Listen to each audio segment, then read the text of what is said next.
Hello everyone, welcome to Nista KS. So in these sessions what we are going to do is that we are going to analyze the question papers. So ಯಾವ ರೀತಿ question paper analysis ಮಾಡಬೇಕಂದ್ರೆ ತುಂಬ ಕೆಲವು ತಪ್ಪು ಗ್ರಹಿಕೆಗಳಿರುತ್ತೆ. So ನೀವು previous ಯಾವುದೇ ಒಂದು ಎಕ್ಸಾಮ್ಗೆ ಪ್ರಿಪೇರ್ ಆಗಬೇಕಾದ್ರೆ, ಯಾವುದೇ ಒಂದು ಕಾಂಪಿಟೇಟಿವ್ ಎಕ್ಸಾಮ್ಗೆ ಅಥವಾ ಸ್ಪರ್ಧಾತ್ಮಕ ಪರೀಕ್ಷೆಗೆ ನೀವು ಪ್ರಿಪೇರ್ ಆಗಬೇಕಾದ್ರೆ ಒಂದು ಮುಖ್ಯವಾದ ಅಂಶ ಯಾವುದು ಅಂತಾರೆ PYQs, that is previous year questions. Previous year question ನಾವು ಯಾವ ರೀತಿ ಅನಾಲಿಸಿಸ್ ಮಾಡಬೇಕು ಅಂತೇಳಿ ಈ ಒಂದು ಸರಣಿಯಲ್ಲಿ ನಾವು ನೋಡೋಣ. ಫಸ್ಟ್ ಆ್ಯಂಡ್ ಫಾರ್ಮೋಸ್ಟ್ ಆಬ್ವಿಯಸ್ಲಿ ಪ್ರತಿಯೊಂದು ಕ್ವಶನ್ ಒಂದು 4 ಆನ್ಸರ್ ಆಪ್ಷನ್ಸ್ ಇರುತ್ತೆ. ನೀವು ಪ್ರತಿ 4 ಆನ್ಸರ್ ಆಪ್ಷನ್ಗೂ ಅಟ್ಲೀಸ್ಟ್ 3 to 4 ಪಾಯಿಂಟ್ಸನ್ನು ನೀವು ಬರೆದಿಟ್ಕೊಂಡ್ರೆ, ಏಕೆ ಅಂತಂದರೆ ಆ ರೀತಿ ನೀವು ಬರೆದಿಟ್ಟಾಗ ನಿಮ್ಮ ಒಂದು ನಾಲೆಡ್ಜ್ ಡೀಪನ್ ಆಗುತ್ತೆ, ನಿಮ್ಮ ಅಂಡರ್ಸ್ಟ್ಯಾಂಡಿಂಗ್ ವೈಡನ್ ಆಗ್ತಾ ಹೋಗುತ್ತೆ. ಸೊ ಕೆಲವು ಸಾರಿ ಏನಾಗುತ್ತೆ, ಆ PYQ ಇಂದ ಆ ಆನ್ಸರ್ ಆಪ್ಷನ್ ಇರುವಂಥ ಒಂದು ಆಪ್ಷನ್ ಕ್ವಶನ್ ಆಗಿ ಬರುವಂಥ ಚಾನ್ಸಸ್ ಜಾಸ್ತಿ ಇರುತ್ತೆ. ಸೊ ಹಾಗಾಗಿ that is the reason we need to analyse the questions answer options in a very intricate way.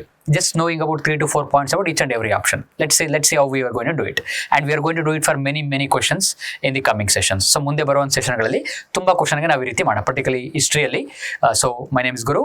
So we will do this kind of history analysis for over a period of time. Okay. So now the Great Bath of Indus Valley Civilization is founded. Okay. So Sindhu ಕಣಿವೆ ನಾಗರಿಕತೆಯ ಮಹಾಸ್ಥಾನವು ಇಲ್ಲಿ ಕಂಡು ಬರುತ್ತದೆ. Okay. So ನಮ್ಗೆ answer ಗೊತ್ತು ಯಾವುದು ಅಂತಂದ್ರೆ ಮೊಹೆಂಜೊದಾರೋ ಅಂತೇಳಿ. ಓಕೆ. ಸೊ ಎವ್ರಿಬಡಿ ಈ ಕ್ವಶನ್ ಪೇಪರ್ ಅನಾಲಿಸಿಸ್ ಮಾಡೋಕೆ ಇಷ್ಟನ್ನು ಮಾಡಿ ಮುಂದೆ ಹೋಗ್ತಾರೆ, ಹೌದಲ್ಲ? ಬಟ್ ನೀವೇನು ಮಾಡಬೇಕಂದ್ರೆ ಪ್ರತಿಯೊಂದು ಆನ್ಸರ್ ಆಪ್ಷನ್ಗೂ ಅಟ್ಲೀಸ್ಟ್ 3 to 4 ಪಾಯಿಂಟ್ಸ್ ನೀವು ಬರೀತಿರ್ಬೇಕು. ಎಲ್ಲಿ ಕ್ವಶನ್ ಪೇಪರ್ ಮೇಲೆ ಬರೀರಿ. ಯಾವ ರೀತಿ ಬರೀತೀರಾ? ಮೊಹೆಂಜೊದಾರೋ. ಓಕೆನಾ? ಇದನ್ನು ಎಕ್ಸ್ಕವೇಟ್ ಮಾಡಿದ್ದಾರು, that is we can talk about one of the person is John Marshall. Okay. And then again R.D. Banerjee. ಇದನ್ನು ಅನ್ವೇಷಣೆ ಮಾಡಿದವರು ಯಾರು ಅಂತಂದರೆ John Marshall, R.D. Banerjee. Okay. ಇಲ್ಲಿ ಏನೇನು ಸಿಕ್ಕಿದೆ ಅಂತಂದರೆ ಇಲ್ಲಿ ಹರಪ್ಪನ್ ಮುದ್ರೆಗಳು ನಮಗೆ ಸಿಕ್ಕಿದೆ, seals have been found.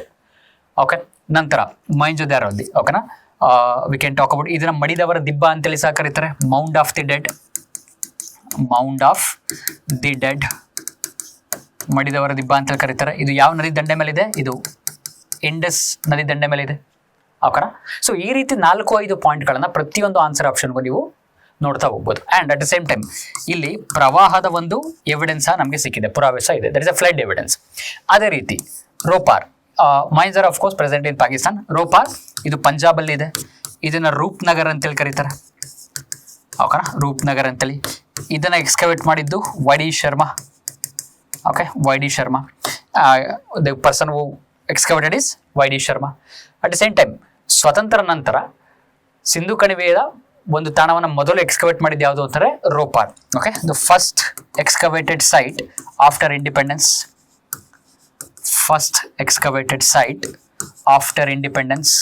So ಈ ರೀತಿ ಪ್ರತಿಯೊಂದು ಆನ್ಸರ್ ಆಪ್ಷನ್ಗೂ ಸಹ ನೀವೇನ ಮಾಡಬೇಕು, ಕೆಲವು ಪಾಯಿಂಟ್ಗಳನ್ನ ತೊಗೊತ ಹೋಗ್ಬೇಕು, ಆಯ್ತಲ್ಲ? ಅಟ್ ದ ಸೇಮ್ ಟೈಮ್ ಇದು ಯಾವ ನದಿ ದಂಡೆ ಮೇಲೆ ಇದೆ? ಇದು ಸಟ್ಲೆಜ್ ನದಿ ದಂಡೆ ಮೇಲೆ ಇದೆ. Okay. It's on the banks of Sutlej. ಅದೇ ರೀತಿ Harappa was considered as the capital of Indus valley civilisation. Indus valley Sindhu ನಾಗರಿಕತೆಯ ಒಂದು ರಾಜಧಾನಿ ಅಂತಲೂ ಸಹ ಹೇಳ್ತಾ ಇದ್ರು. ಓಕೆನಾ? ಮತ್ತೆ ಇದನ್ನ we can talk about excavate ಮಾಡಿದ್ದು ಯಾರು ಅಂದರೆ ದಯಾರಾಮ್ ಸಾಹನಿ. ಓಕೆ. ದಯಾರಾಮ್ ಸಾಹನಿ. ಓಕೆ. ಇದು ರಾವಿ ನದಿ ದಂಡೆ ಮೇಲೆ ಇದೆ. ಓಕೆನಾ? Then again granaries have been found. Okay. ಉಗ್ರಾಣಗಳು ನಮಗೆ ಸಿಕ್ಕಿದೆ ಇಲ್ಲಿ, ಆಯ್ತಲ್ಲ? ಮತ್ತೆ ಇದು ಒಂದು ಟ್ರೇಡ್ ರೂಟಲ್ಲಿ ಸಹ ಲೊಕೇಟ್ ಆಗಿದೆ. It is also located in trade route. Okay. ಒಂದು ವ್ಯಾಪಾರಿ ಮಾರ್ಗದಲ್ಲೂ ಸಹ ಅದು ಲೊಕೇಟ್ ಆಗಿದೆ. ನಂತರ ಕಾಲಿಬಂಗನ್ ಅಂತ ಬಂದಾಗ ಅದಕ್ಕೆ ಸಿಟಿ ಆಫ್ ಬ್ಲ್ಯಾಕ್ ಬ್ಯಾಂಗಲ್ಸ್ ಅಂತೇಳಿ ಕರೀತಾರೆ. Okay. City of black bangles ಇದು ರಾಜಸ್ಥಾನಲ್ಲಿ ಇದೆ.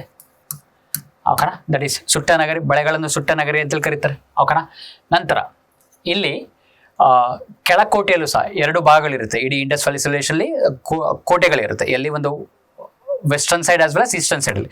ವೆಸ್ಟರ್ನ್ ಸೈಡಲ್ಲಿ ಕೋಟೆ ಇರುತ್ತೆ, ಈಸ್ಟರ್ನ್ ಸೈಡಲ್ಲಿ ಕೋಟೆ ಇರೋದಿಲ್ಲ ಜನರಲಿ. ಬಟ್ ಇಲ್ಲಿ ಪೂರ್ವ ಭಾಗದಲ್ಲೂ ಸಹ eastern town also has fort.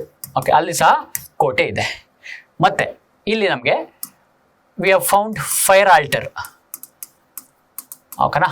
So ಪೂಜೆ ಮಾಡುವಂಥ ಒಂದು ಫೈರ್ ಆಲ್ಟರ್ ಸಹ, ಕುಂಡಗಳು ಸಹ ನಮಗೆ ಅಲ್ಲಿ ಸಿಕ್ಕಿದೆ. ಓಕೆ. ಅದಷ್ಟೇ ಅಲ್ಲ, ಇದೇ ಕಾಲಿಬಂಗನಲ್ಲಿ ಮತ್ತೊಂದು ಫ್ಯಾಕ್ಟ್ ಏನಂತಂದರೆ, ಒಂದು we can talk about the another fact is that we have found ploughed field.